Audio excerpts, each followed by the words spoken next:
कहानी का नाम नसीब की जमीन। एक समय की बात है। रेवत लाल नाम का एक ईमानदार और मेहनती व्यक्ति एक बड़े राज्य में राजा के अधीन काम करता था। उसकी कड़ी मेहनत और वफादारी से प्रसन्न होकर राजा ने उसे एक बड़ी जमीन इनाम में दी। यह जमीन बाद में छतरपुर के नाम से जानी जाने लगी। समय बीतता गया और रेवत लाल की वंश परंपरा आगे बढ़ी। उसके एक वंशज का नाम भागवत था। भागवत के 2 बेटे भोला और महादेव तथा 3 बेटियां थीं। भागवत को अपने पूर्वजों की जमीन विरासत में मिली थी, परंतु जैसे जैसे उसकी उम्र बढ़ी, वह विलासितापूर्ण जीवन जीने लगा। उसे अपनी संपत्ति पर घमंड था और वह अपनी जमीन को धीरे धीरे बेचकर ऐशो आराम के साधन जुटाने लगा। जब लोग उसे चेतावनी देते कि भागवत, यह सब मत बेचो, बेटों के लिए कुछ छोड़ो, तो वह हंसकर कहता, यह लोग पैदा अपने नसीब से हुए हैं और जिएंगे भी अपने नसीब से। लेकिन नसीब ने भी उसका साथ छोड़ दिया।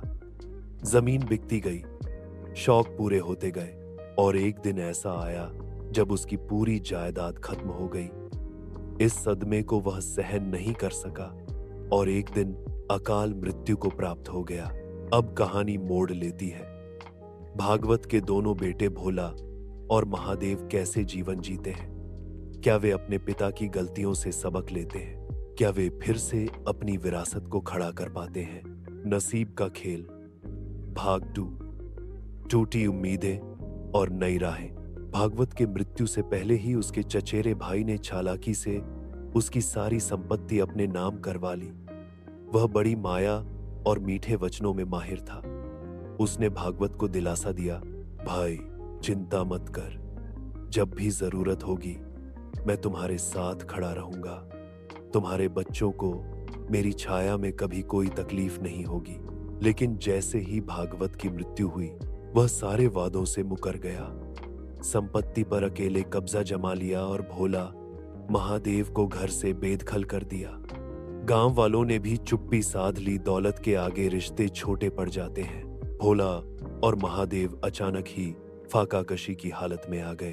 भोला, जो बचपन में दूध तभी पीता था जब उसमें उसकी मुट्ठी डूब न जाए, मेहनत से दूर भागता था। उसके पिता ने उसे बहुत लाड प्यार दिया था और हर नाज नखरे पूरे किए थे। वहीं महादेव को न तो पिता का प्यार मिला, न शरीर की ताकत। वह अक्सर बीमार रहता था और उपेक्षा का शिकार रहा। शायद इसी वजह से उसके भीतर जिम्मेदारी की भावना समय से पहले आ गई थी। हालात से हारकर दोनों भाइयों ने गांव छोड़ दिया। वे धनबाद पहुंचे, कोयले की खदानों के लिए प्रसिद्ध शहर। वहां उन्हें कोल कंपनी में मजदूर के तौर पर काम मिल गया। काम कठिन था, हाथों में फफोले पड़ जाते, लेकिन पेट की आग और बेघर होने का दुख उन्हें हर सुबह काम पर खींच लाता। भोला को शुरुआत में कठिनाई हुई। लाड़ प्यार में पला लड़का अब धूल कोयले में सना हुआ जीवन जी रहा था। वह अक्सर रोता, पिता को कोसता और अपने नसीब को दोष देता। लेकिन महादेव धीरे धीरे उस जीवन में ढलने लगा। उसने महसूस किया कि भाग्य से ज्यादा भरोसेमंद चीज है मेहनत।